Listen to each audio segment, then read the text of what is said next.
আমাৰ গুৰুজনাৰ শিৰোনমস্য নামত প্ৰতিষ্ঠিত আমাৰ আধ্যাত্মিক সামাজিক বৌদ্ধিক অনুষ্ঠান শ্ৰীমন্ত শংকৰদেৱ সংঘৰ ফেৰাস্তাত আঞ্চলিক শাখাৰ আজি এই পবিত্ৰ স্থানত আয়োজন কৰা আমাৰ ৩২ সংখ্যক শিশু যুৱ আৰু আধ্যাত্মিক সমাৰোহ এই গুৰুত্বপূৰ্ণ সভাখনিৰ সভানেত্ৰীৰ আসন অলংকৃত কৰা সভানেত্ৰী এগৰাকী আজিৰ সভাখন আনুষ্ঠানিকভাৱে উদ্বোধন কৰা উদ্বোধিকা এগৰাকী নিৰ্দিষ্ট বক্তা এগৰাকী আৰু আমাৰ ফেৰাস্তাত আঞ্চলিক শাখাৰ সভাপতি সম্পাদক বাছৈ প্ৰমুখ্য বিষয়ববীয়াসকল বিহপুৰীয়া নাৰায়ণপুৰ জিলা শাখাৰ সভাপতি সম্পাদক বাছৈ আৰু আদৰণি সমিতিৰ সভাপতি সম্পাদক বাছৰ প্ৰমুখ্যে বা পাই সমস্ত বিভিন্ন প্ৰান্তৰ পৰা আহি আজি এই পবিত্ৰ স্থানত সমবেত হোৱা আমাৰ অতি শ্ৰদ্ধাৰ বা পাই সমস্ত যুৱক যুৱতীসকল আৰু দেশৰ ধৰণস্বৰূপ কণ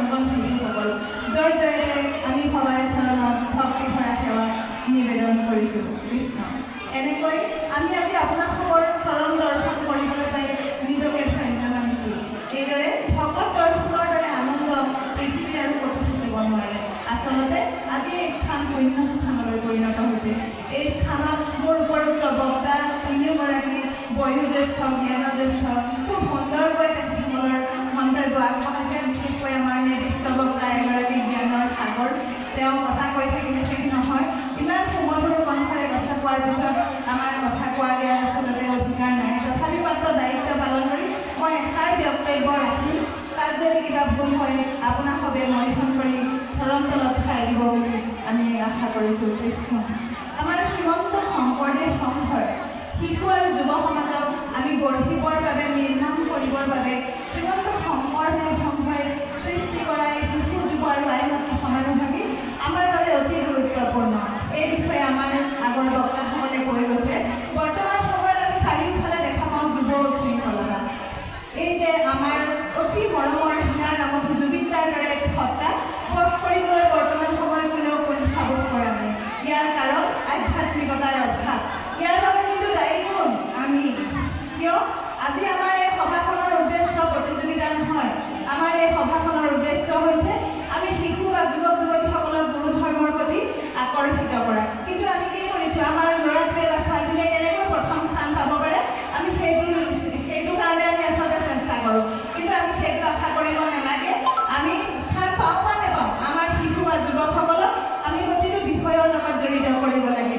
কিয়নো আমাৰ এই অনুষ্ঠানটো আন্তৰিকতাৰে যি গ্ৰহণ কৰে তেওঁলোকে আমি 100% নিশ্চিতভাৱে ক'ব পাৰোঁ তেওঁলোক কেতিয়াও বেয়া কামত লিপ্ত হ'ব নোৱাৰে। আমি যেতিয়া চাৰিওফালে দেখি আছোঁ হত্যা, লুণ্ঠন, ধৰ্ষণ, ডকাইতি এইবোৰত কিন্তু আপোনালোকে নিজে জানে, সকলোৱে জানে। তথাপিও মই কৈছোঁ যিসকল যুৱক যুৱতী আমাৰ সেৱা বাহিনীৰ লগত জড়িত তেওঁলোক কেতিয়াও সেই বেয়া কামত লিপ্ত নহয়। আমি এইটো 100% নিশ্চিত। সেয়ে আমি সমস্ত বাই বাইনে অনুৰোধ কৰিছোঁ আমি সকলোৱে আমাৰ শিশুসকলক যুৱকসকলক এই অনুষ্ঠানটোলৈ আনিবলৈ এষাৰ শিকিবলৈ আমি চেষ্টা কৰিব লাগিব। তেতিয়াহে কি হ'ব? আধ্যাত্মিকতাৰ জ্ঞান শিশুসকলে লাভ কৰিব। ইয়াত আচলতে আমাৰ আইসকলৰ যথেষ্ট কৰণীয় আছে। সেই বিষয়ে মই এতিয়া ক'বলৈ নাযাওঁ। উপৰোক্ত বক্তাসকলে ক'লে আমাৰ মহামানৱ মহাত্মা গান্ধীয়ে এষাৰ কথা কৈছিল, পৃথিৱীৰ শ্ৰেষ্ঠ দুখন বিশ্ববিদ্যালয় আছে। সেই শ্ৰেষ্ঠ বিশ্ববিদ্যালয় দুখন হ'ল মাতৃৰ গৰ্ভ আৰু মাতৃৰ কোলা।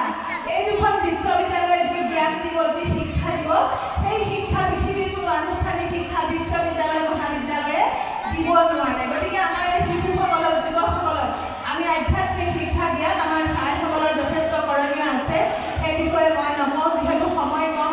প্ৰতিযোগীসকল বহু সময় আগতে আহি ইয়াত অধীৰ আগ্ৰহেৰে প্ৰতিযোগিতা কৰিবলৈ বাট চাই আছে।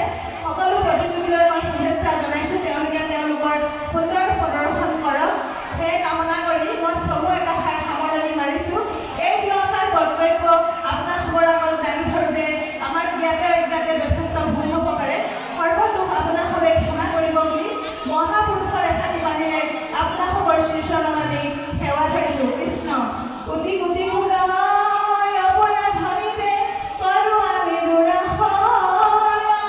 হে হৰি দাসহে নমানি ক্ষমি কৃপাময়, ক্ষমি কৃপাময়। ভিডিঅ' উঠাই আছিলে দে।